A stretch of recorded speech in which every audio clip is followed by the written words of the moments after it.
Distinguished leadership roles में रहे हैं और मेरी उनसे चर्चा हुई, मुझे पता लगा कि उनका इंदौर से बहुत ही जुड़ा हुआ नाता है। वो काफी समय यहाँ इंदौर में एयरटेल के लीडरशिप रोल पे रहे और आपने एक 2011 में करीब एंजल इन्वेस्टर स्टार्ट किया और उसके बाद से कई लगातार जो है और स्पेशली टेक्नोलॉजी सेक्टर्स में आप एंजल इन्वेस्टर हैं। मेरे तीसरे गणमान्य साथी श्री ध्रुव नाथ हैं जो आपका एकेडमिक्स और दोनों में बहुत ही डिस्टिंग्विश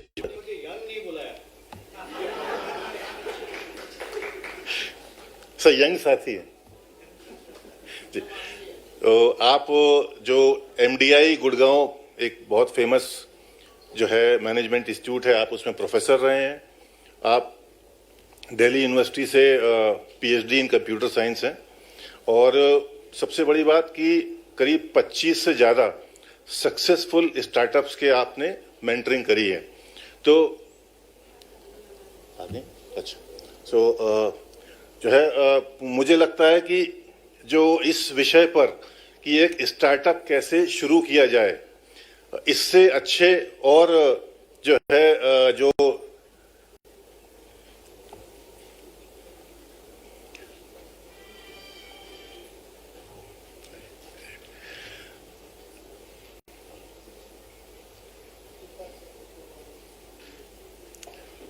नमस्कार जयंती जी। तो अभी जयंती डालमिया जी ने हमको ज्वाइन किया। आप फिक्की की लेडीज विंग की नेशनल प्रेसिडेंट हैं। आप एक व्यावसायिक घराने डालमिया फैमिली से बिलोंग करते हैं और एक काफी पैशनेट जो है leader in terms of ecosystems को इम्प्रूव करने के लिए आप एक जो है स्पेशल नीड्स के जो है उन लोगों के लिए एक रन करते हैं ऑर्गेनाइजेशन, जो यहाँ पे एक स्पेशली वर्कशॉप को कन्वर्ट किया गया है जो जिप प्रोडक्शन बेसिस पे। तो आज जो है इस सेशन को हमारे पास 1 आवर का समय है। हम इसको मैक्सिमम यूटिलाइज करना चाहेंगे कि आप लोग इसको इंटरेक्टिव हो, आप लोगों के जो पूछना चाहें आप लोग वो उसमें ज्यादा समय हम उसमें लगाएंगे। तो सबसे पहले जो है मैं श्री सुनील गोयल जी से ये पूछना चाहूंगा कि सबके मन में काफी जिज्ञासा क्यूरियोसिटी रहती है कि दूसरा मैं आप लोगों को इस सेशन जो है दोनों काफी हिंदी का भी काफी प्रयोग करूंगा और बीच बीच अगर आप चाहें तो आप पर बोल सकते हैं। तो सुनील साहब से ये पूछना चाहेंगे कि हर सबके मन में होता है कि मुझे एक स्टार्टअप स्टार्ट करना, तो ऐसी कौन सी आपको लगता है कि 4-5 जो ट्रेड्स हैं, इंपॉर्टेंट फैक्टर्स हैं जो एक जो है स्टार्टअप करने जा रहा है उसके बारे में वो बताएंगे हमको आप। सुनील जी। बहुत बहुत धन्यवाद हाबे जी for that introduction and such a warm welcome by the city of Indore and Madhya Pradesh with such a large audience turning up for this event today. मुझे मध्य प्रदेश इंदौर से बहुत प्रेम मिला हुआ है जी। मैं 2005 में यहाँ आया था सिर्फ 3 साल के लिए और भारतीय एयरटेल का चीफ ऑपरेटिंग ऑफिसर रहा था और जानते ही हैं कि एयरटेल ब्रांड आपके लिए क्या मायने रखता है। तो मेरे को आपकी सेवा करने का मौका मिला था उस समय और जैसे ही और मेरे को ऐसा लगता है कि मेरा ये नेटिव जगह है, इसीलिए दोबारा आया हूं। मैं इसको लगता है कि जैसे मैं अपने होम टाउन वापस आया हूं। आपका जो प्रश्न है वो मैं उसका जवाब कुछ एक्सपीरियंसेस के साथ दूंगा कि कब स्टार्टअप करना चाहिए और क्यों करना चाहिए। पहले तो स्टार्टअप का डेफिनेशन क्या है, हम वेंचर कैपिटलिस्ट कैसे उसको देखते हैं स्टार्टअप को। हर कोई नया बिजनेस करता है, इट्स अ स्टार्टअप, लेकिन हमारी डेफिनेशन क्या है, हमारा दृष्टिकोण क्या है, वो बहुत बहुत भिन्न है। किसी ने भी, चाहे वो किसी ने सड़क के ऊपर खोचा लगाया हो, वो भी एक स्टार्टअप ही कहेंगे हम, और वो भी एक शायद 2 लोगों को नौकरी दे रहा है वहां पे, तो वो भी एक अच्छा जॉब क्रिएशन का काम कर रहा है। लेकिन आप कभी फंडिंग लेने जाना चाहें तो वो स्टार्टअप के अंदर क्या चीज देखी जाती है और क्यों देखा जाता है उसके अंदर। पहली चीज, वो बिजनेस नहीं, वो एंटरप्रेन्योरियल वेंचर है। क्या डिफरेंस है एक बिजनेस के अंदर, एंटरप्रेन्योरल वेंचर के अंदर? एंटरप्रेन्योरल वेंचर के अंदर आपकी कोशिश रहती है आप 100,000 लोगों को इंप्लॉय कर सकें। बिजनेस के अंदर आप 10, 20, 50 भी कर सकते हैं, लेकिन अगर आप 10, 20, 30 के साथ ही काम करना चाहते हैं, आपका इंपैक्ट, आपके आइडिया का, आपके बिजनेस का इंपैक्ट बहुत ही मिलियंस ऑफ पीपल के ऊपर होना चाहिए। मींस ये नहीं कि आपने जो बिजनेस किया, आपने जो वेंचर किया, उससे impact is limited to some part of the activity. It has to have a very wider purpose and impact. अब कब स्टार्टअप करना चाहिए? आपको किसी ने बहुत अच्छा ऑर्डर दे दिया, आपको कन्वेंशन सेंटर का पूरा या ऑर्गेनाइजेशन इवेंट मैनेजमेंट का 10 करोड़ का ऑर्डर दे दिया, और आप क्या स्टार्टअप शुरू कर देना चाहिए? आपको ऑर्डर मिल रहा है, उसके अंदर आपको लगता है कि आपका मार्जिन भी है 20% का, कि आपको स्टार्टअप कर देना शुरू कर देना चाहिए? मेरे हिसाब से बिल्कुल नहीं। अगर आपको कोई बिजनेस भी दे रहा है तब भी आप स्टार्टअप शुरू नहीं कर सकते, बिकॉज स्टार्टअप के लिए सबसे पहले सबसे जरूरी चीज है most talented people are ready to join you. People much better than you, far more capable than you, are ready to work for you. इसका मतलब क्या हुआ? क्यों एक बहुत ही हुनरहार व्यक्ति आपके साथ काम करेगा? जब आपका पर्पस, आपका विजन बहुत पावरफुल होगा, तभी वो अपनी नौकरी छोड़ करके अपनी जवानी के दिन आपको देंगे। तो सबसे पहली चीज, आप अगर स्टार्ट करना चाहते हैं, अपने साथ 4, 5, 6 लोग ऐसे जोड़िए जो आपको ड्रीम को शेयर करते हैं और वो आपसे बहुत बेहतर हैं। सेकंड चीज, उस आइडिया के बारे में इतनी रिसर्च कीजिए कि ग्लोबली क्या हो रहा है, कॉम्पिटिटिव क्या हो रहा है। हम जब पैसा लगाते हैं ना, हम पैसा लगाने से पहले ये देखते हैं इस व्यक्ति ने जब ये स्टार्टअप शुरू किया था तो कितनी मेहनत की थी, कितनी रिसर्च की थी, कितना एनालिसिस किया था, और उसके बाद इस नतीजे पे पहुंचा कि यही सबसे बड़ा आइडिया है। इसके पास दुनिया में सारे आइडियाज थे, कुछ भी कर सकता था वो व्यक्ति। उसने उस सब कुछ छोड़ करके ये वाला आइडिया चूज किया। क्यों चूज किया? क्या उसके मन में चल रहा था, क्या जिज्ञासा थी, क्या उसने एनालिसिस किया? अब इसके मैं 2 उदाहरण देता हूं। मैं भी एक एंटरप्रेन्योर हूं। मैंने भी एक अपना बिजनेस शुरू किया 2011 में, जिसका नाम है YourNest venture capital. I invest in technology startups. तो जब ये बिजनेस शुरू किया, इसकी मेरे को तो सिर्फ इतना ही आइडिया था कि भारतीय एयरटेल के अंदर वॉबो पिंकस ने आकर के पैसा लगाया था, तो भारतीय एयरटेल उस समय $300 मिलियन से $50 बिलियन की कंपनी बन गई, और उन्होंने कैसे उसको हेल्प किया था। तो थोड़ा आइडिया था कि पैसा जो है वेंचर कैपिटल का या इनका पैसा बहुत काम आता है।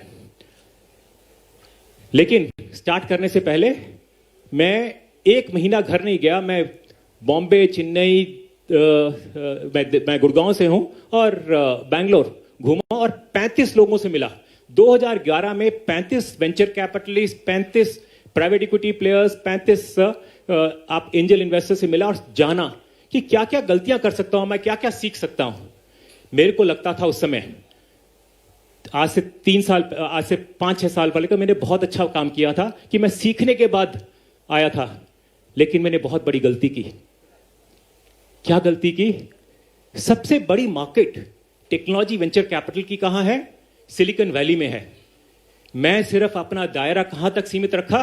सिर्फ बंबई, बैंगलोर और चेन्नई तक।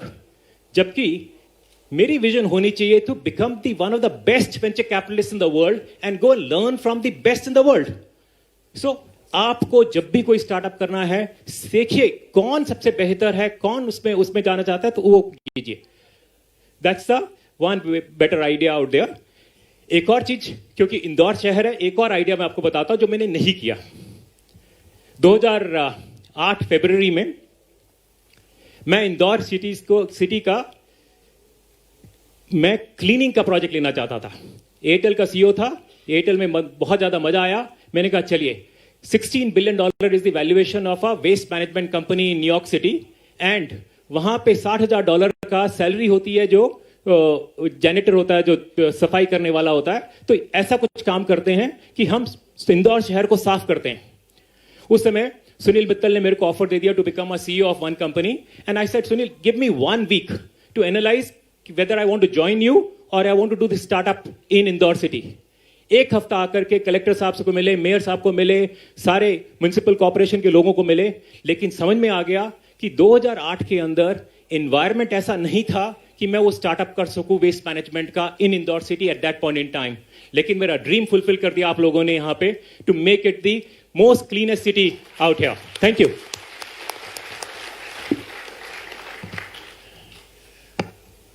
धन्यवाद सुनील जी।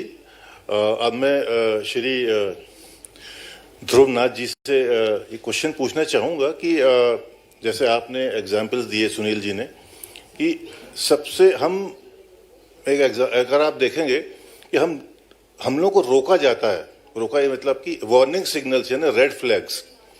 तो रेड फ्लैग्स के जरिए आपको ध्रुव जी बताएंगे कि क्या चीजें स्टार्टअप्स को नहीं करना चाहिए। नहीं वही बोली सर।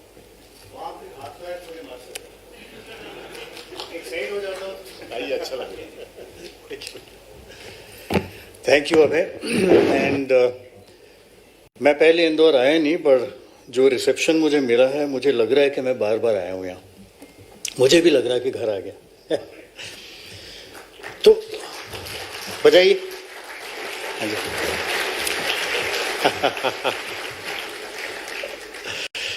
तो ऐसा है, मैंने कल अवय से बात करी एंड मैंने ना, मेरा बैकग्राउंड ये है कि कोई 15 साल से I have been a mentor and I must have mentored 100-150 startups, including some in this room.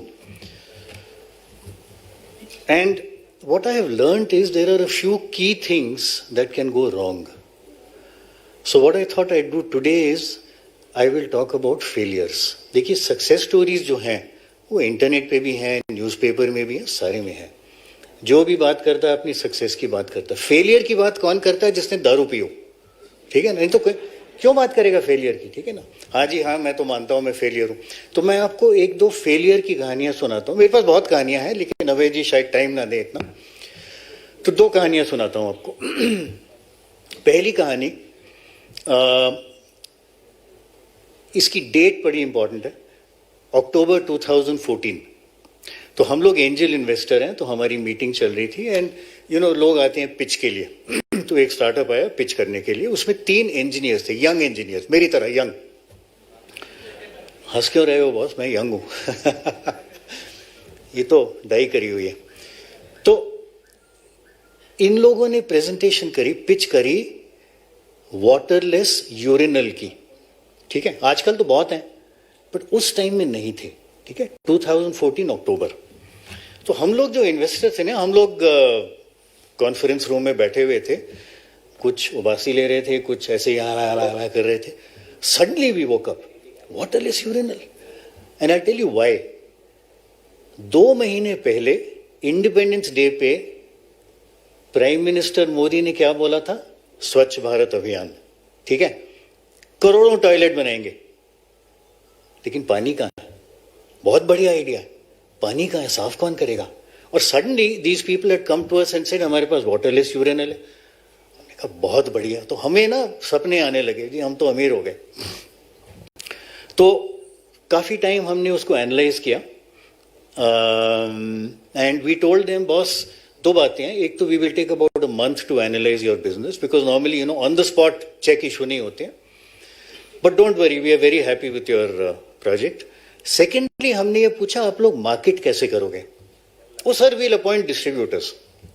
बहुत बढ़िया, अपॉइंट करो, फटाफट अपॉइंट करो, क्योंकि आप नहीं करोगे कल को 50 और ऐसी कंपनीज आ जाएंगी, वो आपसे आगे चली जाएंगी, आपका फ्यूचर खत्म, ठीक है। तो फटाफट अपॉइंट करो। हाँ जी फटाफट। तो 1 महीना हो गया, उनको बुलाया हमने and we were very very excited कि बॉस अब तो हम एक्चुअली जब घर गए ना, अपनी बीवियों को बोला कि अब तो सच में अमीर हो गए। देखो जी, मतलब वाटरलेस यूरिनल में हम इन्वेस्ट करने वाले हैं। तो ये लोग आए, ये 3 बच्चे, बड़े एक्साइटेड लग रहे थे, बहुत ही एक्साइटेड लग रहे थे। हमने कहा यार क्या हो गया? Sir we have now come out with, we are now developing a female version of the same thing. तो we said okay, what about the male version, जो पहले आपने 1 महीना पहले बोला था? हाँ सर वो है सर। इसीलिए मैं यहाँ आना चाहता था, बिकॉज वहां ना अगर मैं हाथ पैर मारूं तो इनको, सुनील जी को लग जाएगा। अरे बॉस आपने डिस्ट्रीब्यूटर अपॉइंट करना था, क्या हुआ? सर ऐसा है, ये फीमेल वर्जन हमें सिर्फ 4 महीने चाहिए, इन 4 महीनों में हम दोनों वर्जन ले आएंगे, उसके बाद हम डिस्ट्रीब्यूटर अपॉइंट करेंगे। हम इन्वेस्टर थे, हमारा क्या रिएक्शन था मैं आपको दिखाता हूं। ये रिएक्शन था। क्यों? 2 बातें, and I think there is learning in this. पहली बात, आपने प्रोडक्ट नहीं बनाना है, आपने बिजनेस चलाना है। बॉस आपका प्रोडक्ट बढ़िया है, मान गए। If you fall in love with your product and you keep making it an R&D project, बहुत धंधा नहीं होगा, आपको बिजनेस चलाना है। और इन लोगों को अनफॉर्चुनेटली बिजनेस बैकग्राउंड बिल्कुल नहीं था। They were tech guys, very very good, very competent tech guys, but they didn't know how to run a business. ठीक है, तो हमने उनको एक बात बोली, देखो बॉस ऐसा है, we will not invest in you but we like your product. आप किसी को फाउंडर को ले आओ जो बिजनेस समझता हो, अगर वो आ जाए हम इन्वेस्ट करने को तैयार है। ठीक है ना? So please remember this, you may be technical, and many of you I'm sure in this room are technical guys. Just creating your product is not enough. That is only the start of the story. You must understand business. दूसरी बात, ऐसे projects में अगर आप फटाफट grow ना करो, boss idea तो बहुतों को आता है, ठीक है ना? 135 करोड़ लोग हैं इस देश में, कोई और कर लेगा, और वो करेगा, वो आपसे जल्दी ग्रो करेगा, आप खत्म हो गए। तो scaling is very very important in startup. Scaling up rapidly is extremely important, which is why we told these guys, boss फटाफट डिस्ट्रीब्यूटर अपॉइंट करो। So they never got funding, पता नहीं कहाँ है, शायद चल रहे हैं, बट और बहुत सारे बड़े लोग आ गए and they have overtaken them. ठीक है, तो ये एक कहानी है। एक और सुना सकता हूँ? 4 और 4? अच्छा चलो, लंच तो चाहिए ही नहीं इनको वैसे भी। ओके, सो दूसरी कहानी, शादियों में क्या प्रॉब्लम होती है? अब मैं जब ये चीज बोलता हूं ना, तो जितने मैरिड लोग हैं ऑडियंस में सब हंसते हैं या कुछ रोते हैं।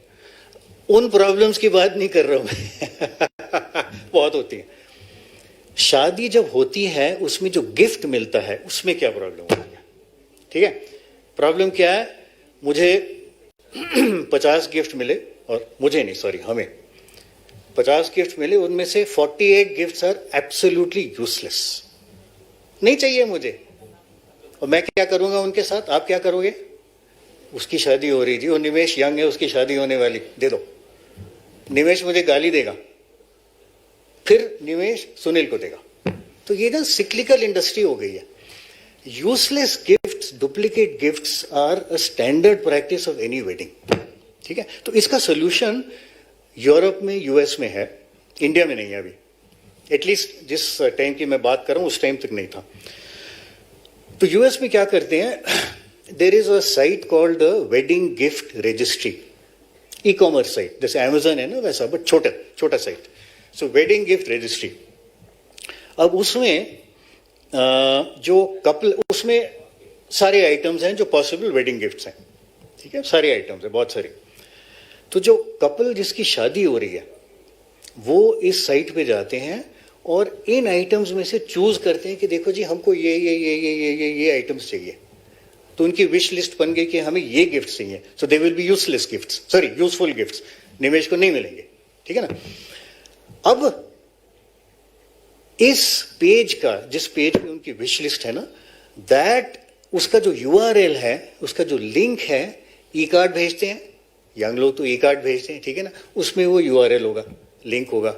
तो जिस गेस्ट के पास गया वो क्लिक करेगा, विश लिस्ट पे पहुंच गया, उसमें से जो सिलेक्ट करना वो खरीद लिए और डिलीवर हो गया कपल को। ठीक है, बढ़िया idea. It is called wedding gift registry. So India में ये कॉन्सेप्ट कॉमन नहीं था, तो हमारे पास एक कपल आया and they had this concept, very very well research, जैसे सुनील ने बोला ना, very very well research, we were extremely impressed. But उसमें 2 प्रॉब्लम थी।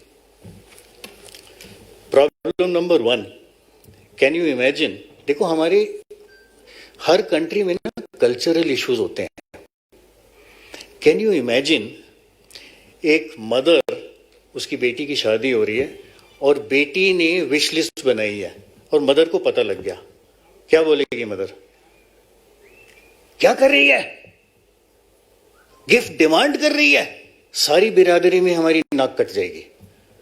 सो there is a cultural, you can't demand gift in India. बस यूएस में तो it's an accepted practice, you can't demand it here. So एक तो cultural issue हो गया, बहुत major cultural issue, which is why a lot of people would not go in for this. और याद रखो, you can not change culture. बहुत सारे फाउंडर्स मेरे पास आए हैं, सर मैं बहुत मार्केटिंग पे स्पेंड करने को तैयार हूं, फंडिंग भी मिल गई है। बॉस कल्चर आप नहीं चेंज कर सकते हो, 2000 साल से वैसे ही रहा है, 2000 साल और ऐसा ही रहेगा। दूसरी बात, this company it's a small company, right? लोग इस पे आते थे, विश लिस्ट देखते थे कि हाँ जी बहुत बढ़िया, मुझे पता लग गया इस कपल को क्या चाहिए। फिर पता क्या सोचते थे, यार ऐसा है अमेजोन पे जाके देखते शायद वहां सस्ता मिल जाए, और जाते थे वहां 20% सस्ता होता था। क्यों? Because Amazon was a giant. Amazon used to get huge discounts from its vendors. These guys were not giant, they were small. कोई डिस्काउंट नहीं, राइट? सो हुआ क्या, लोग विश लिस्ट पे आते थे, डिस्कवर करते थे, खरीदते थे Amazon पे, एंड फाइनली Amazon ने कहा, अरे बॉस अगर हम ये वेडिंग गिफ्ट रजिस्ट्री का काम इन एनी केस चल रहा है, हम भी इसी धंधे में आ जाते हैं। तो वो भी कर रहे हैं आजकल। तो ये कंपनी जो है, they couldn't get funding, they died. ठीक है? 2 messages. Message number 1, don't try and fiddle around with culture. वो नहीं होता है boss, you can't change culture. दूसरी बात, don't get into a field where you are competing with a giant. वो giant जो है आपको मार देगा। अगर आप किसी एक फील्ड में हो जिसमें मुकेश अंबानी है या अमेजन है, boss don't even try that. ठीक है? तो ये 4 मैसेजेस आपको दिए हैं। अगर अभय जी टाइम दें तो बाद में और भी मैसेजेस देता हूं, लेकिन फिलहाल 4 मैसेज आप प्लीज याद रखिए। Thank you.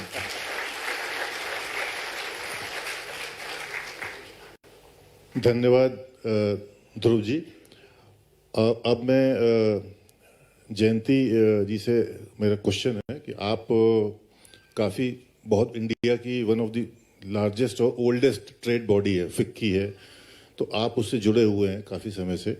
तो स्टार्टअप्स को एक इकोसिस्टम प्रोवाइडर करने के लिए आप ट्रेड बॉडी या आप लोग क्या इनिशिएटिव ले रहे हैं?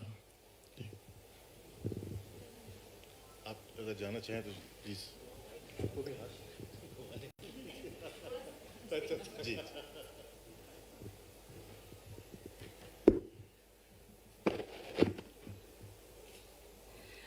नमस्कार। मैं महिला एफएलओ की महिलाओं की तरफ से बोल रही हूँ। एफएलओ की महिलाएं का एक अखिल भारतीय मंच है। इस हमारा मुख्यालय नई दिल्ली में। कुछ थोड़ा सा फ्लो के बारे में बताकर फिर इकोसिस्टम के बारे में बताऊंगी।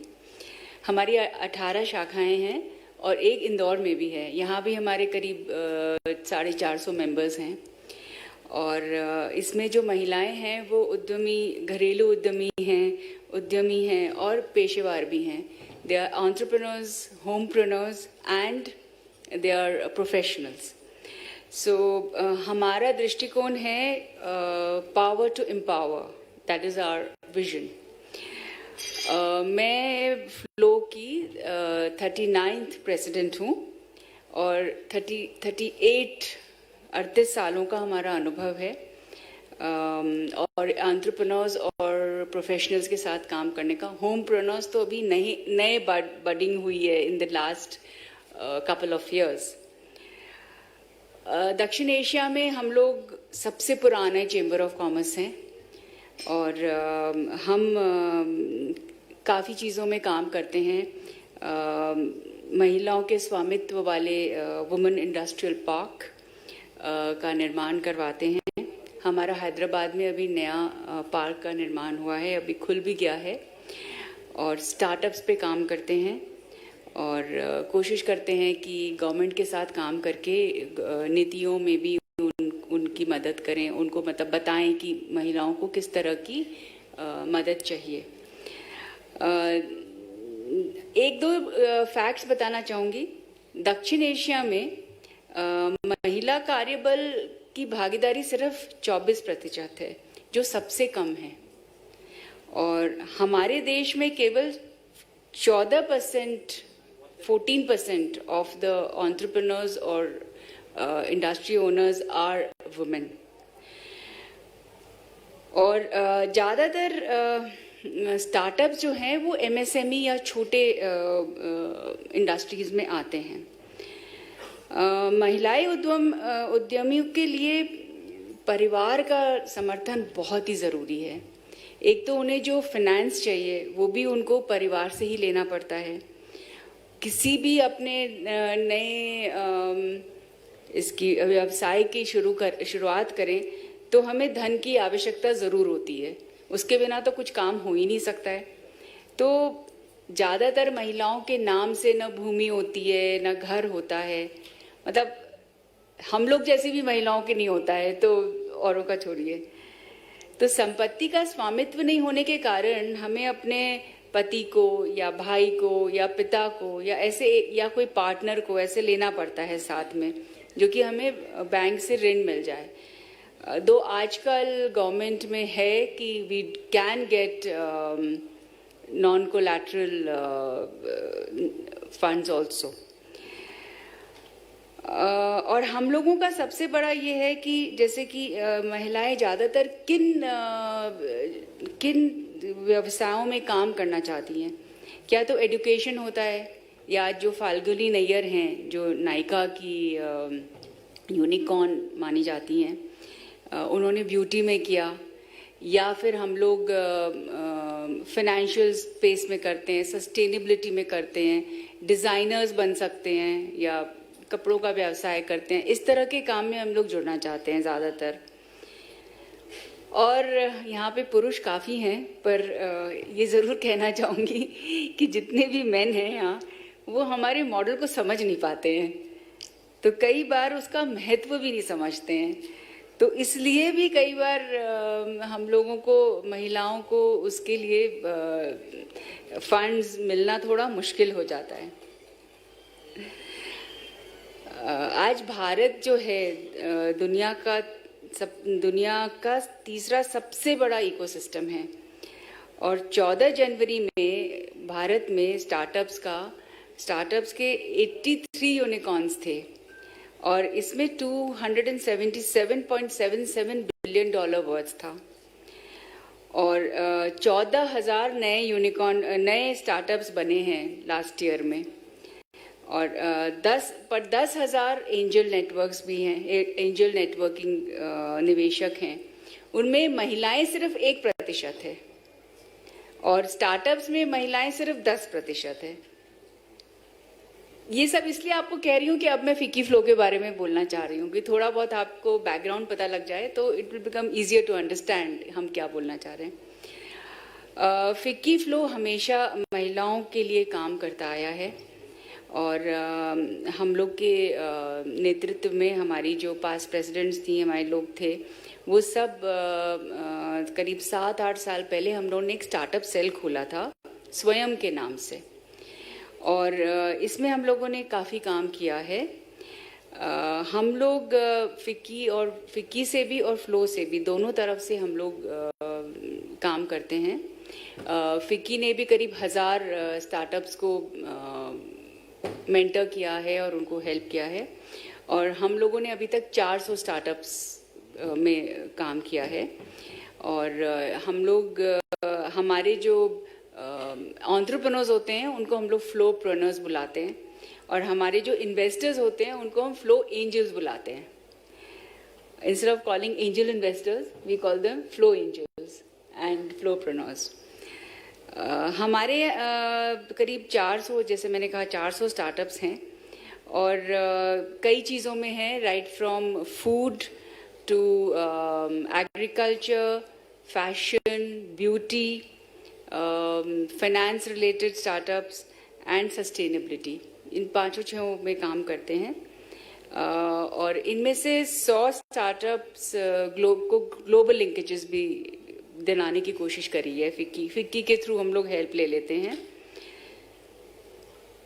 हम लोग फ्लो एंजल्स स्पेशली हमारी सदस्यता में अनुभवी सब HNIs हैं, जितने भी फ्लो एंजल्स हैं, और जो कुछ प्रशिक्षण दिए जाने के बाद भारत के स्टार्टअप इकोसिस्टम में एक नए स्तर पे हम लोग उनको ले जाने के लिए निवेशक बना रहे हैं।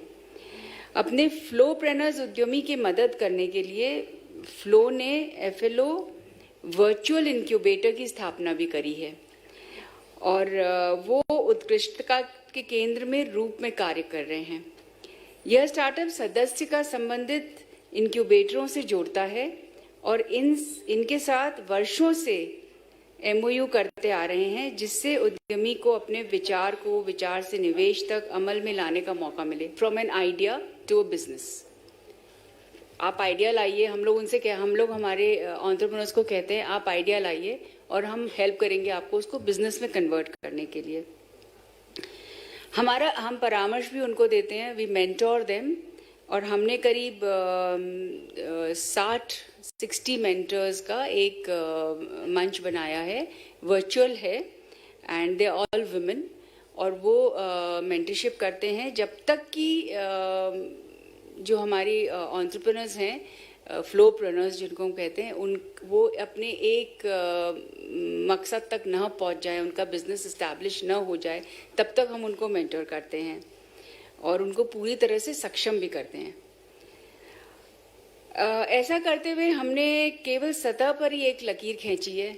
अभी तो बहुत लंबा मुकाम है हम लोग के सामने, मीलों का सफर हमें तय करना है, पर हमने अपना प्रभाव बढ़ाने के लिए सरकार के साथ हम लगातार सहयोग भी करते हैं और जितना जल्दी हो सके अपने सामान्य लक्ष्यों को प्राप्त करने के लिए हम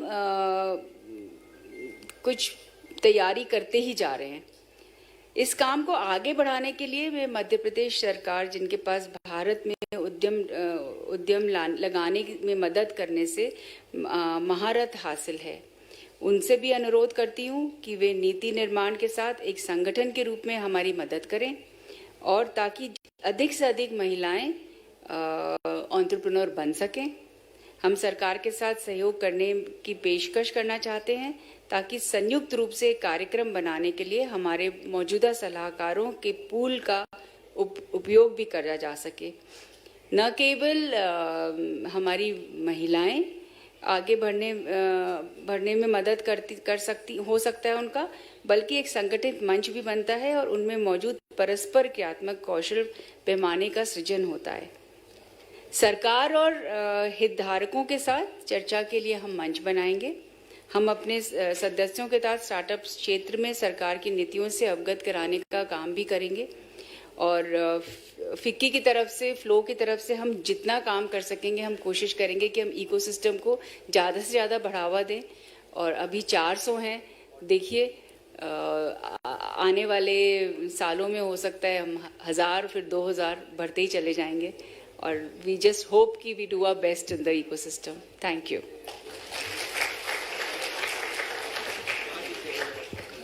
धन्यवाद जयंती जी। सबसे पहले तो आपने जो बताया वुमेन एंटरप्रेन्योर्स के और डेटा बताए, हमको अपनी मानसिकता के बारे में बहुत ज़रूरी है, बहुत ज़्यादा, क्योंकि एक एंटरप्रेन्योर बनना और वो स्टार्टअप के लिए सभी के लिए चैलेंज है, चाहे वो मेन है वुमेन है, और हम फीमेल्स को तो और ज़्यादा जो है चैलेंज होता है। तो आइए इस प्रोग्राम को आगे बढ़ाते हुए मैं अगला सवाल हमारे निमेश सिंह जी, जो एक मध्य प्रदेश के एक सक्सेसफुल स्टार्टअप लीडर हैं, बताएं कि इन्होंने अपनी जर्नी में क्या चैलेंजेस जो है फेस किए।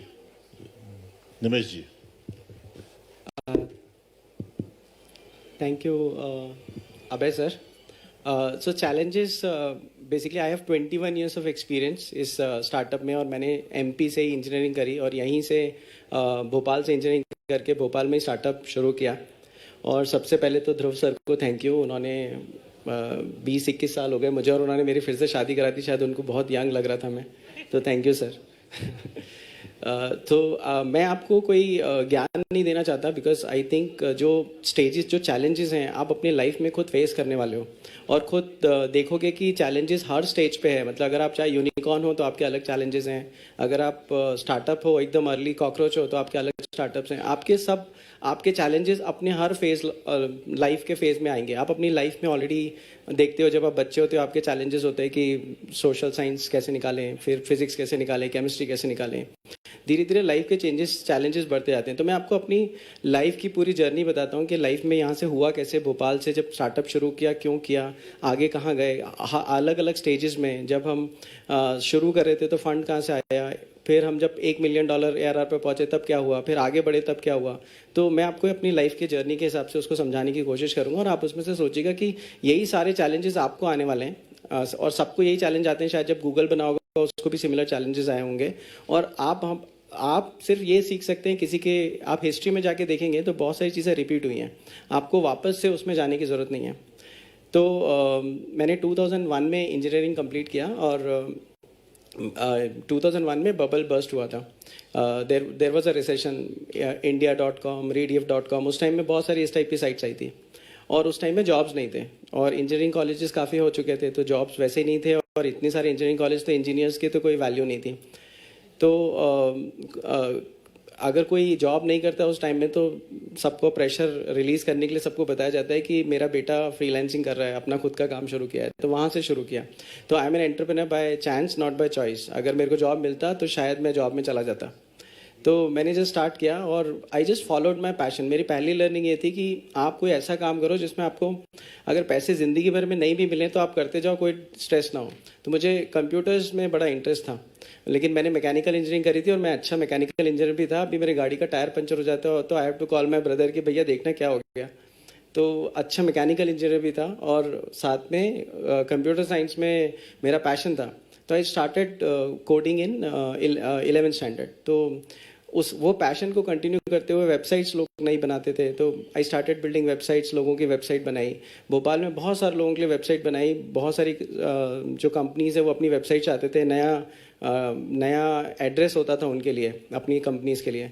तो बहुत सारे लोगों ने वेबसाइट बनाई, 3 साल तक वेबसाइट बनाई। लेकिन एक चीज़ यहाँ से सीखी कि यहाँ पे लोग सिर्फ एडवांस देते हैं और बाकी का पैसा कभी नहीं आता। तो I had bad debt of 90%, मतलब सिर्फ एडवांस देते थे 10%, उसके बाद किसी ने पैसे कभी दिए ही नहीं।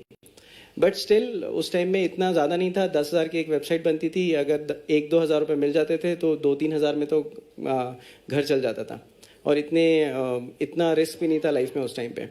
तो 3 साल तक किया। 3 साल के बाद सिर्फ एक छोटा सा पिवट लिया कि अगर चेंज करना है तो क्या करें, मैं कहीं बाहर जाऊं या मार्केट को चेंज करें। तो सिर्फ मार्केट चेंज किया और मार्केट चेंज करने के बाद यूएस में काम करना शुरू किया।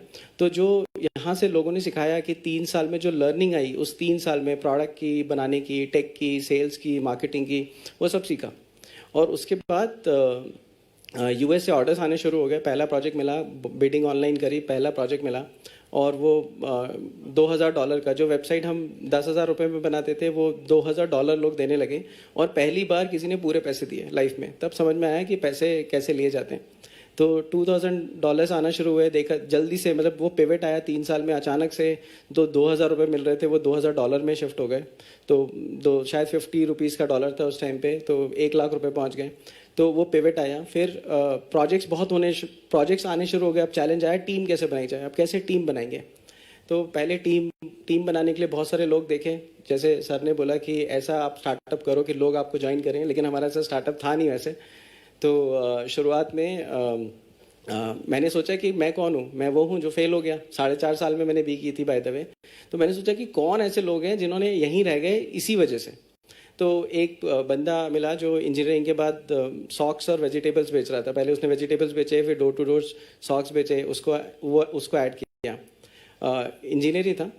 फिर उसके बाद एक बंदा था, बैंगलोर में था, बैंगलोर में उसको जॉब नहीं मिला, 2 साल बाद आया, उसको ऐड किया। और फिर एक NIT कोर्स चलता था, उसमें बहुत अच्छे लोग आते थे, वो पैशनेट होते थे क्योंकि NIT जा ही इसलिए रहे थे। तो ऐसे लोगों को ऐड करा और धीरे धीरे एक छोटी सी टीम बनाई और सब सही होने लगा। 5-6 साल बीत गए, एक सर्विस कंपनी बन गई, पैसा अच्छा कमाने लग गए, $6-7 हज़ार महीना पहुंचने लग गए। और हम लोग हमेशा, हमारा चैलेंज ये रहता था कि अगले महीने पैसा कैसे आएगा। तो नेक्स्ट चैलेंज था अगले महीने पैसा कैसे आएगा। ठीक है। और हम लोग बाय द वे अभी भी बूटस्ट्रैप हैं, पैसा हमने कस्टमर से ही कमाया और अभी भी हम लोग बूटस्ट्रैप कंपनी है। जैसे जोहो का मॉडल है, हमारा भी अभी वैसे ही मॉडल है।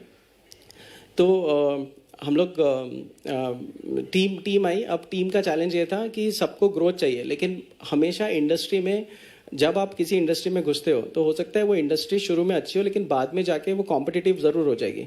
अगर कॉम्पिटिटिव हो गई तो जितने भी लोगों ने को आपने हायर किया हुआ है उनको सैलरी रेस चाहिए और दूसरी तरफ आप अपना प्राइस कम कर रहे हो। तो ये हमेशा ये रूल है, ये स्टैंडर्ड है, मतलब आप ऐसा होने ही वाला है, ठीक है। आपको उसके लिए पहले से ही तैयारी करके रखनी है कि कैसे चेंज करेंगे, क्या करेंगे। तो हमारा सिर्फ ये ख्याल था कि हर महीने सोचना कि अगले महीने पैसा कैसे आएगा, और 8-8 लोगों की जिम्मेदारी है। और हम लोग 200 स्क्वायर फीट के, मतलब मेरा ही घर था, उसी में से पापा का घर बड़ा करते जा रहे थे, 2 दीवारें तोड़ दी, 3 दीवारें तोड़ दी, ऐसे करके 200-250 स्क्वायर फीट का 2 रूम को मर्ज करके ऑफिस बना लिया। फिर उसके बाद हमको लगा कि हम लोग ऐसा कर सकते हैं कि हम इसको ऐसा कुछ बनाएं कि जिसके कारण हमको हर महीने मेहनत नहीं करनी पड़े और पैसा अपने आप आए। तो हमने कहा प्रोडक्ट बनाते हैं। तो हमने बोला कि क्या बनाएं, तो SaaS होता है, सॉफ्टवेयर एज अ सर्विस, और ये बेसिकली रेंटल मॉडल है। मतलब आप सॉफ्टवेयर को वन टाइम में बेचते नहीं हो, आप हर महीने किसी से अपना रेंटल लेते हो सॉफ्टवेयर का। तो हमने SaaS के लिए, लेकिन SaaS बहुत अर्ली था, तो हमें पता नहीं था कि कोई फ्यूचर में एक सॉफ्टवेयर को किराए पे कौन देगा। तो हमें पता नहीं था, तो हमने अपने आप को शोकेस किया। हमारे पास 10 वेबसाइट्स बनाते थे, 10 में से 6 से 7 लोग हमसे एक शेड्यूलिंग का पेज मांगते थे US में। तो हमने बेसिकली अपना काम आसान करने के लिए एक शेड्यूलिंग की स्क्रिप्ट लिख दी और उस स्क्रिप्ट को बेसिकली होस्ट कर दिया कुछ डू इट योरसेल्फ करके, और कि आप अपना आओ, स्टाफ डालो, सर्विस डालो और आप ऐड कर सकते हो। तो हमें पता नहीं था पे कैसे कराना है, तो हमने अपने आप को बोला कि वी आर अपॉइंटेड डेवलपर्स। तो हम जो वेबसाइट बनाते थे छोटी छोटी, उससे हमारा एक स्टेज ऊपर आ गया। अब हम SaaS कंपनी जैसे देखने लगे, SaaS डेवलपर्स हो गए। कुछ लोगों ने SaaS प्रोजेक्ट दिए, तो अब बड़े बड़े प्रोजेक्ट होते थे, साल भर का प्रोजेक्ट है, तो अब साल भर का होराइजन आ गया कि अब $6-7 हज़ार महीना मिलेगा, लेकिन साल भर का हमको दिखती थी विजिबिलिटी है, तो स्ट्रेस नहीं था। फिर 2011 में जो हमारे जो SaaS के जो थे, EU से हमने फंडिंग, EU से उन लोगों ने फंडिंग ली हुई थी, यूरोपियन यूनियन से, और उन्होंने, यूरोप ने फंड देना बंद कर दिया स्टार्टअप्स को। तो अचानक से उनका बिजनेस मॉडल इतना अच्छा था नहीं, वहाँ पे इतने अच्छे अच्छे मेंटर्स और ये सब थे नहीं, तो फंडिंग बंद हो गई, तो कंपनीज बंद हो गई। तो हम भी 2011 में सडनली, हमारे 2 ही कस्टमर थे जो अच्छा पैसा देते थे, दोनों हम जीरो आ गए वापस। 8 लोग, फिर सेम प्रॉब्लम 2011 में फिर जीरो। लेकिन बाय द टाइम क्या है, हमने अपॉइंटी को फ्री करके रख के प्रोडक्ट को होस्ट कर दिया था। देखते देखते 19,000 कस्टमर हो गए थे। एक कस्टमर का मेल आया कि we are a professional company और हम आपका फ्री प्लान नहीं यूज़ कर सकते। तो हमने बोला ठीक है, हमारे पास पेड प्लान है ना। और हमने एक जल्दी में एक US में क्योंकि फाइनेंशियल सिस्टम इंडिया का इतना उस टाइम पे इतना स्ट्रांग नहीं था, जिसकी वजह से हम $10 $15 महीने का ऑटो रिकरिंग चार्ज ले सकें। तो हमने US में कंपनी बनाई। US में कंपनी बनाने के बाद देखते ही देखते हम 6 महीने में $10,000 के मंथली रिकरिंग रेवेन्यू पे पहुंच गए। कुछ करना नहीं है, अब $10,000 महीना आ रहा है और टीम है, और पहले 6, तो पूरे 10 से 11 साल लगे पहले $10,000 महीना बनाने में। फिर अगले देखते देखते अगले 3 साल में हम पहुंच गए करीब $55,000 महीने पे, और लगभग वही टीम, कोई चेंज नहीं, टीम भी वैसे ही, सब किस्मत से चल रहा था अभी तक। और प्रोडक्ट मार्केट फिट था, ऑलरेडी लोगों को चाहिए था, किस्मत से हमको आइडिया क्लिक कर दिया और सब कुछ चल रहा था। लेकिन 2015 में हम लोगों ने, 2014 में थोड़ा सा रिकॉग्निशन बढ़ा, तो हमने सोचा चलो फंड रेस करते हैं। फंडिंग के लिए जाने लगे। जब फंडिंग के लिए जाने लगे तो ड्यू डिलिजेंस हुआ, तब ड्यू डिलिजेंस प्रोसेस में पता चला कि वो कंपनी तो हमारी है ही नहीं। तो लीगल इश्यूज शुरू हो गए। तो लीगल इशू शुरू हो गए 2014 में, पता चला जिससे हमने हेल्प ली थी उसने अपने नाम पे कर ली थी।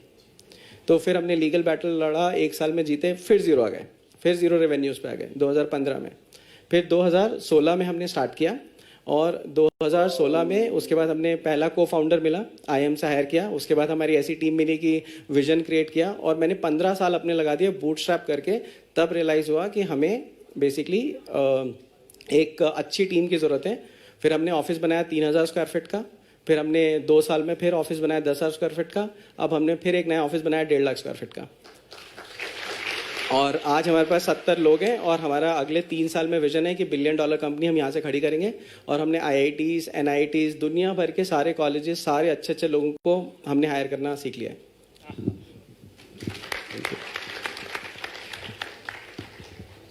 धन्यवाद निमेश, आपके बारे में और आपकी जर्नी के बारे में बताने के लिए। अब मैं जो है सभी आप लोगों को सेशन ओपन करता हूं कि आप लोग अपने बारे में जो है जो भी आपके क्वेश्चंस हैं तो हमारे एस्टीम्ड स्पीकर्स हम लोग जरूर जवाब देंगे। पूछिए आप। यहाँ पे सवाल है, माइक इधर दीजिए।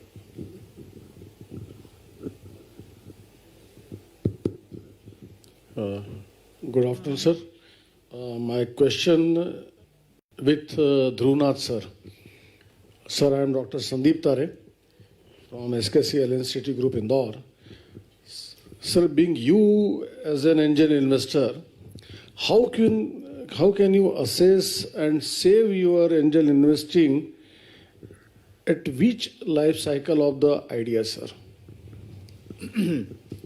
Good question. The answer depends on how much time I have. Boss 1 घंटा है, आधा घंटा है, कितना है? नहीं सर दीजिए। ओके, ऐसा है approximately let's say about 15 years ago जो एंजल इन्वेस्टर होते थे ना, they would invest in bright ideas कि जी बहुत बढ़िया आइडिया है, पैसा डालो चलेगा। हुआ ये है, 2 चीज़ें हुई हैं over time. One is a lot of angel investors have lost money. I have also lost money. ठीक है, I am overall negative. This is one of the few suits I have. You know. दूसरा, startups इतने हो गए हैं कि angel investor के पास choice बहुत है, बहुत चॉइस है। ठीक है जी, हमारे पास लीड एंजल में टिपिकली महीने के मेरे ख्याल में 150 या 200 हमारे पास प्रपोजल्स आते हैं, उनमें से शायद 1 या 2 फंड होते हैं। तो इसीलिए angel investors have become more choosy today. उससे 2 चीज़ें हो गई हैं, एक तो चॉइस मतलब चूजी हो गई है, दूसरी बात वो कहते हैं ठीक है बहुत बढ़िया आइडिया आपका है, we like the idea but shows proof. तो हम प्रूफ अब ज़्यादा देखने लग गए हैं। ठीक है ना, प्रूफ मतलब रेवेन्यूज, प्रॉफिट नहीं। Profit we don't expect in a startup because शुरू में आपको ग्रो करना है, आपको इन्वेस्ट करना है मार्केटिंग में, प्रोडक्ट में वगैरह वगैरह। ठीक है, तो हम ये कहते हैं कि टिपिकली आपका मंथली जो रेवेन्यू है, टिपिकली जो मंथली रेवेन्यू है वो कम से कम 5-6 लाख होना चाहिए at a decent gross margin. Decent gross margin, देखो अगर आपका जीएमवी 5-6 लाख हो और उसमें आपका ग्रॉस मार्जिन सिर्फ 5% हो, तब आपका एक्चुअल रेवेन्यू तो बहुत कम हुआ। ठीक है ना, तो decent gross margin and revenue of approximately 5 to 6 lakhs, लेकिन ग्रोथ आप दिखाओ। ऐसे सिचुएशंस में we are very very interested. लेकिन आजकल ना कुछ ऐसे भी फंड्स आ गए हैं जो इससे भी पहले स्टेज, इससे भी अर्ली स्टेज पे इन्वेस्ट करते हैं, थोड़ा अमाउंट देंगे but they will take a very large chunk of your equity. वो हैं, वो ऑप्शंस हैं, but normally it's not a good idea to give up too much equity too early, क्योंकि बाद में आपको प्रॉब्लम होगी, आपको दूसरा इन्वेस्टर नहीं मिलेगा। इसीलिए शुरू में हम कहते हैं यू नो फ्रेंड्स फैमिली से लो, अपने सोर्सेज से लो। अगर अब तो खैर लेट हो गया, या मुकेश अंबानी की बेटी से शादी कर लो, मतलब पैसा मिल गया आपको ऑटोमेटिकली। बट नॉर्मली हम कहते हैं 5-6 lakh growing with a decent gross margin. इस स्टेज पे नॉर्मली एंजल इन्वेस्टर्स इंटरेस्ट होते हैं। बट कुछ ऐसे होंगे जो कहते हैं यार बहुत बढ़िया आइडिया, मैं डालने को तैयार हूँ, लेकिन जो टिपिकल नेटवर्क्स होते हैं वो कहते हैं भाई इससे कम में हमें इंटरेस्ट नहीं है। थैंक यू सर, मेरा क्वेश्चन जयंती मैडम से है। आपने यस मैडम, आपने फिकी फ्लो के बारे में बहुत डिटेल में इंफॉर्मेशन दी। मुझे इसमें आपसे जानकारी लेना है कि आप इसके पैरामीटर्स अगर बताए इसे ज्वाइन करना है तो, क्योंकि फिकी फ्लो की मेंबरशिप फीस मैंने सुना है थोड़ा हाई होता है, तो क्या आप डोमेस्टिक जो एंटरप्रेन्योर्स हैं उनको कैसे ऐड करते हैं आपकी फिकी फ्लो के नेटवर्क में, number 1।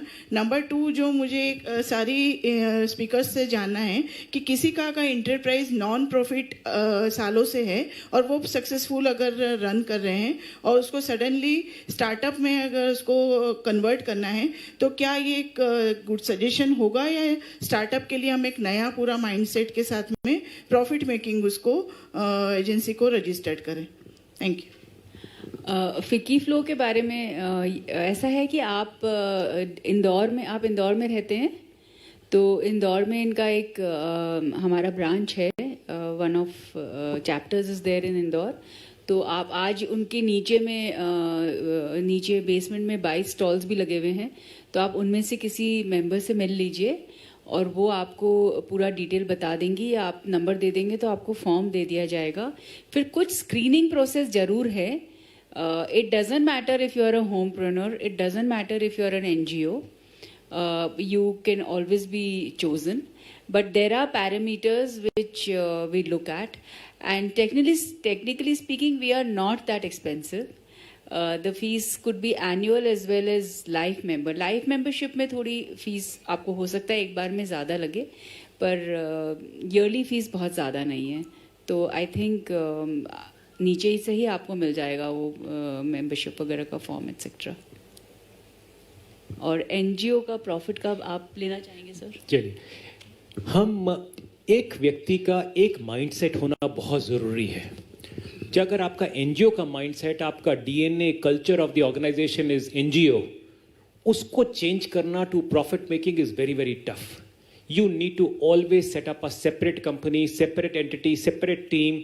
Then only you can have that profit motive, a sustainable venture coming up. जैसे ध्रुव साहब ने कहा, कल्चर चेंज करना बड़ा मुश्किल होता है। कंट्री में भी कल्चर चेंज करना और कंपनी में भी कल्चर चेंज करना बड़ा मुश्किल होता है। मैं इसमें एक चीज़ ऐड करूंगा। एक आजकल जो सुनील जी ने कहा बिल्कुल ठीक कहा, आई एग्री विथ हिम। आजकल ना कुछ सालों से there is a different kind of investing which is come up, we call it impact investing. ठीक है, तो जो सुनील जी ने कहा, हाँ NGO में कोई इन्वेस्ट नहीं करेगा, वहाँ सिर्फ आपको डोनेशन मिलेंगे। लेकिन अगर आप प्राइवेट लिमिटेड कंपनी सेटअप करो, आपकी स्केलेबिलिटी होनी चाहिए। मतलब है, देखिए इन्वेस्टर क्या देखता है, अगर आप सिर्फ 15% ग्रोथ दे रहे हो पर ईयर, तो उतनी ग्रोथ तो उसको स्टॉक मार्केट में मिल जाएगी, रिलायंस इंडस्ट्रीज में पैसा डाल के, HDFC बैंक में पैसा डाल के। तो आपको स्केलेबिलिटी बड़ी सॉलिड दिखानी पड़ेगी, मतलब 30, 40, 50% per year, may be even more. ठीक है ना, एक बार आप ये दिखा सको और आपकी प्राइवेट लिमिटेड कंपनी हो, तो जो इम्पैक्ट इन्वेस्टर है वो इन्वेस्ट करता है सोशली एक्सेप्टेबल कॉजेज में। So what he will do is, he or she will do is he will put in money, and he will put in money into things which impact society. तो ऐसे investor को आप ढूंढ सकते हो, और ऐसे फंड्स भी होते हैं आजकल। एक फंड है, उसका नाम है आविष्कार।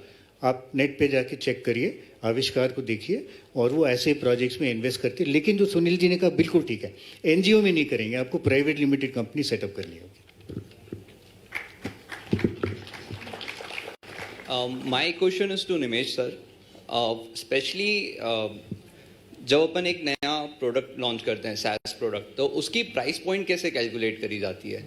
स्पेशली इन अ मार्केट जहाँ पे आपका कोई एकदम स्ट्रॉन्ग कॉम्पिटिटर नहीं है, रेप्यूटेड कॉम्पिटिटर नहीं है, तो वहाँ पे प्राइस पॉइंट कैसे कैलकुलेट करें? इसके कोई मेट्रिक्स हैं क्या? एंड सेकेंड, अगर हम कोई एक ऐसी इंडस्ट्री में जा रहे हैं जहाँ पर बहुत ज़्यादा डिजिटाइजेशन नहीं है, प्रोडक्ट ऑनलाइन प्रोडक्ट का ज़्यादा यूज़ नहीं है, जहाँ पे आज भी काम व्हाट्सएप और ईमेल से हो रहा है, तो how do you break that first try barrier? Because we don't want to sell it for free for too long or always, but वो एक entry barrier भी होता है, तो how do you cross this? So पहले तो क्या, market में जब आप कोई प्रोडक्ट लॉन्च करते हो तो उसकी स्पेसिफिक कैटेगरी स्टैब्लिश होती है एक, या फिर आप एक नए कैटेगरी क्रिएटर होते हो। ठीक है, अगर आप नए कैटेगरी क्रिएटर होते हो तो अपॉर्चुनिटी बहुत बड़ी होती है, लेकिन उसमें मेहनत भी उतनी बहुत ज़्यादा लगती है, बिकॉज उसमें सेल्स करना थोड़ा सा मुश्किल होता है, समझाना लोगों को। बहुत सारे एग्जाम्पल्स हैं। ठीक है, जब अब आती है प्राइस पॉइंट की, तो प्राइस पॉइंट देखा जाता है कस्टमर को कितना बड़ा पेन पॉइंट है उसके बेसिस पे। ठीक है, यही एक रूल है, अगर कस्टमर का पेन पॉइंट बड़ा है और कस्टमर की विलिंगनेस टू पे हाई है, तो कस्टमर आपको बेसिकली पे करेगा।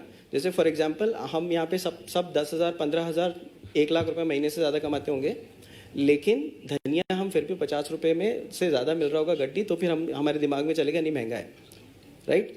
और अगर कोई 5,000 रुपये में एक गड्डी धनिया देने लगेगा तो शायद हम खरीदना भी बंद कर देंगे और उगाना शुरू कर देंगे। तो हर प्रोडक्ट का एक विलिंगनेस टू पे होता है, और हर प्रोडक्ट का अगर विलिंगनेस टू पे है तो आपको ये समझना है कि वो विलिंगनेस टू पे कस्टमर के पेन पॉइंट्स आएगा। तो जब आप प्राइसिंग मतलब, मैं इसका आंसर मेरे ख्याल से बहुत टाइम कम है, लेकिन मैं आपको बता दूं, कस्टमर की अगर आप जर्नी समझते हैं तो आप उसकी प्राइसिंग भी खुद बना पाएंगे। कस्टमर की जर्नी से उसकी प्राइसिंग निकलती है, कोई कॉम्पिटिटर या किसी को देख के प्राइसिंग नहीं बनाते हैं, पहले जर्नी से निकलती है। और अगर स्टैब्लिश प्लेयर होता है तब आप कॉम्पिटिटर के साथ में रहते हुए आप अपनी प्राइसिंग बनाते हैं। बहुत सारे एग्जांपल्स है, कोई सस्ता बेच रहा है फिर भी महंगा बेच रहा है, महंगा बेच रहा है सस्ता बेच रहा है। सिर्फ कस्टमर सेगमेंट चेंज होता है अगर आप अपना प्राइस को कम ज़्यादा करते हो। 10 रुपए का बॉटल खरीदने वाले भी लोग हैं और 50 रुपए के भी खरीदने वाले लोग हैं। अगर 10 रुपए की बॉटल एयरपोर्ट पे रख दी जाए तो कोई नहीं खरीदेगा, सोचेगा कि शायद अच्छा नहीं होगा पानी। तो ये mindset. Okay. Good afternoon, everyone. My question is open. As Judge Dhruv Nath sir quoted that we should not mess up with giants. So whenever I personally think of a startup idea which is innovative, which is unique, but then I suddenly मेरे को लगता है कि there is already a startup or already a big company who is working on this similar segment. वो थोड़ा सा variation, हर एक product का वेरिएशन है, तो they will just change something, they will do some research and start a new product line. So how to cope up with this self-doubt when you are starting a startup?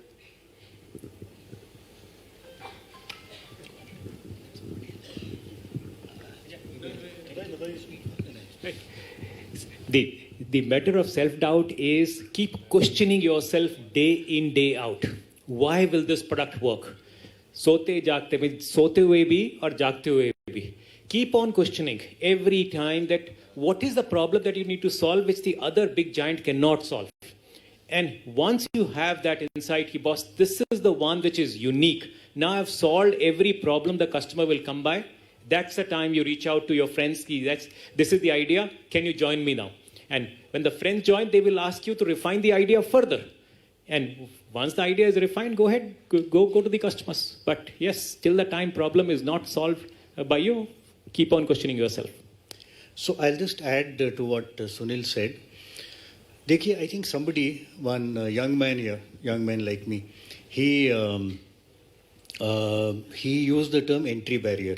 ठीक है ना, बहुत ज़रूरी है, क्योंकि entry barrier क्या होता है? ये आपका बिजनेस है, ठीक है, ये आपका कंपेटिटर है. You have to do something in your business which is tough for the competitor to copy. ठीक है ना, वो आपका एंट्री बैरियर. अगर आपका एंट्री बैरियर नहीं है तो बस आपका धंधा नहीं चल सकता, पहली बात. दूसरी बात, आपको इन्वेस्टमेंट नहीं मिलेगी. ठीक है, तो दैट इज वेरी क्लियर. अब ऐसा है, when you are creating something which is very similar to what a giant is doing, maybe Amazon is doing or Zomato or Delivery or one of them is doing, frankly, if it is very similar, you don't have an entry barrier, you shouldn't be doing it. But if you can create something which is different, even though it's much smaller. अब देखो, जो giant है उसके पास दो options है, और मैं आपको एग्जांपल देता हूँ. There is this company called Saavn. Saavn गाने स्ट्रीम करती है, ठीक है. अब रिलायंस है, जियो है, वो आराम से सिमिलर स्ट्रीमिंग ऐप बना सकता था, ठीक है. उसने नहीं बनाया है क्योंकि उसमें टाइम लगता. उसने क्या किया? उसने कहा हम सावन को खरीद लेते. ठीक है. तो अगर आपके पास एंट्री बैरियर है और अगर आप ऐसी चीज कर रहे हो जो थोड़ी सी यूनिक हो, तो जो जायंट है ना, वो दो बार सोचेगा कि boss, I too have two options. या तो मैं फ्रॉम स्क्रैच करूं, in which case I will take 6 months, but I don't want to wait for 6 months. 15 दिन में लेट मी बाय इट. तो आपकी कंपनी उसको बिक गई. So both option are possible. But I will still say, अगर giant वही चीज कर रहा है या आराम से वही चीज कर सकता है, तो बॉस आप वो मत करो. नमस्कार जी. मेरा सवाल सुनील जी से है. देखिए, अब तक स्टार्टअप को एक ऐप बेस्ड प्लेटफॉर्म का या टेक बेस्ड